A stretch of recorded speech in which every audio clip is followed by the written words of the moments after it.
Hai semua, oke di video kali ini aku akan mereview aplikasi Bibit yang sudah aku pakai selama 1 bulan penuh. Buat kalian yang penasaran sebulan aku dapat berapa, simak video ini.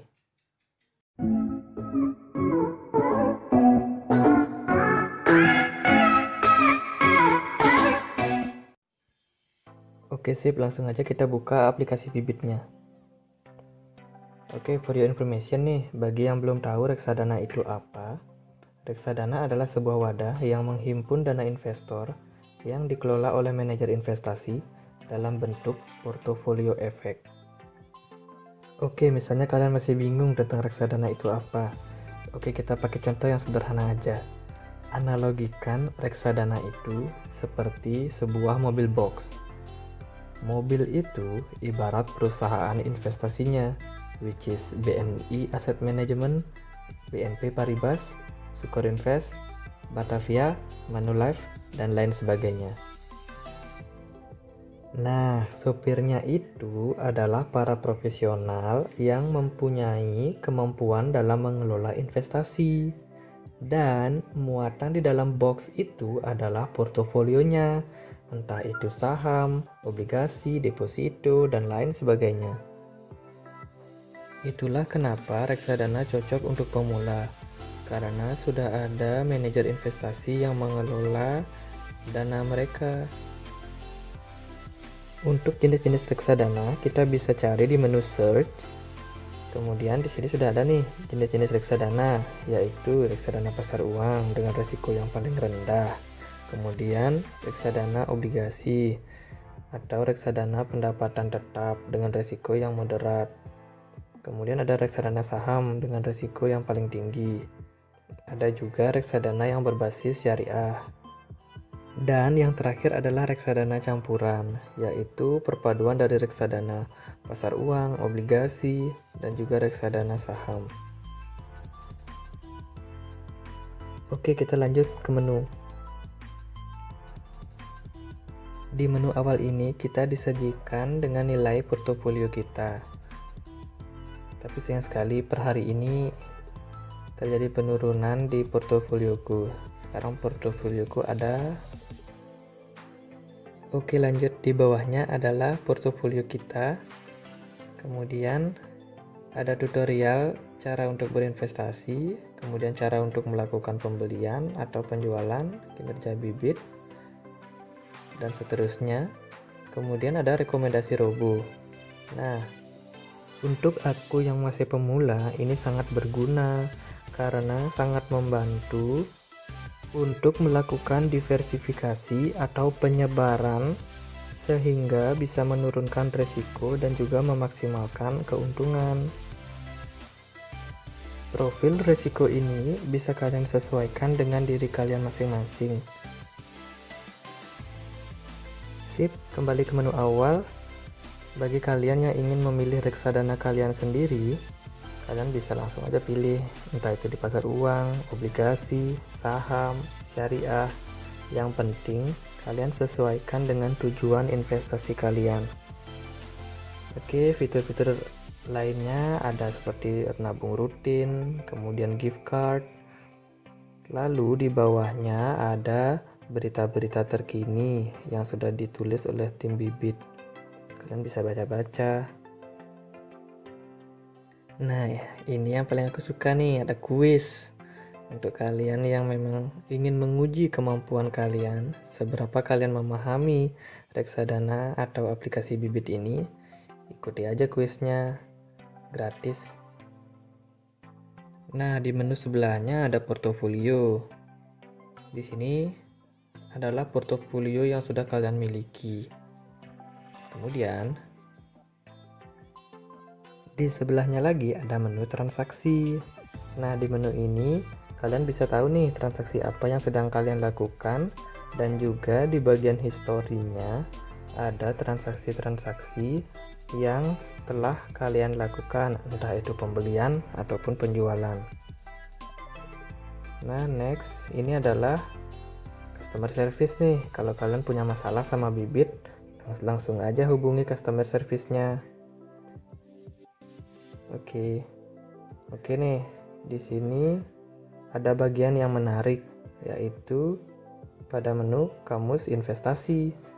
Bagi kalian yang memang memiliki kendala dalam bahasa ataupun istilah-istilah asing, kalian bisa cek aja di sini.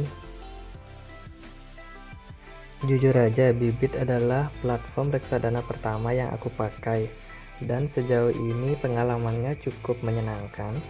Aku pikir tampilannya juga bagus, dan juga customer service-nya fast respon. Jadi kita nanya sesuatu itu cepat sekali dijawab. Dan yang keren dari Bibit ini ada robo advisor-nya, yang tentunya akan membantu kita untuk lebih mudah untuk merencanakan keuangan, baik jangka pendek maupun jangka panjang, dan disesuaikan sesuai dengan profil risiko kalian masing-masing. Jadi buat kalian yang memang sedang ingin berinvestasi, Bibit ini sangat rekomen. Oke, sekian review jujur aku, dan di menit berikutnya adalah kumpulan screenshot yang sudah aku ambil tiap beberapa hari. Nah, bagi kalian yang penasaran dengan proses aku pertama kali awal investasi di Bibit, stay tune ya. Nah, ini adalah kali pertama aku invest dengan modal hanya 400.000. Tapi karena di awal aku join aku menggunakan kode referral, jadi aku dapat cashback 25.000. Nah, untuk kamu yang akan mulai, jangan lupa ya input kode kata kunci sebagai kode referral kamu. Oke, selanjutnya.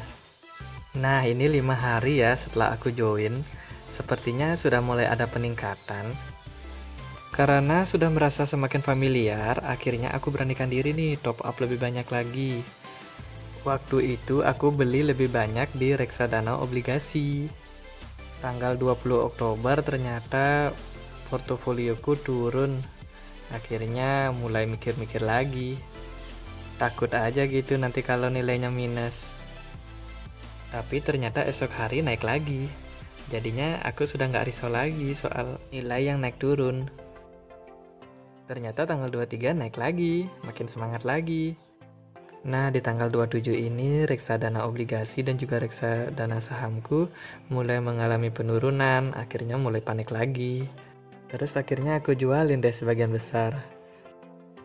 Setelah aku jualin nih beberapa bagian besar, akhirnya mulai ada penyesalan.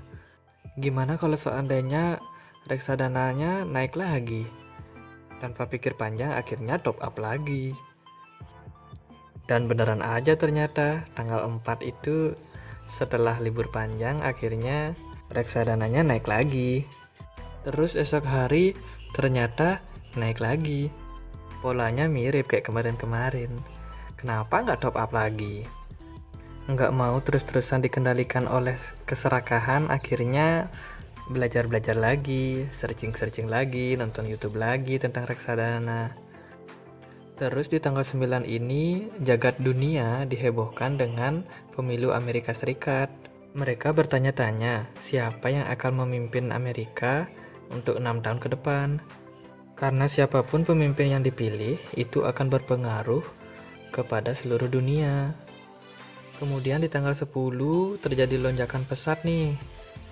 IHSG terbang meroket ke angkasa. Akhirnya panik lagi. Terus akhirnya beli lagi. Dan akhirnya beneran aja, IHSG masih terbang-terbang di angkasa.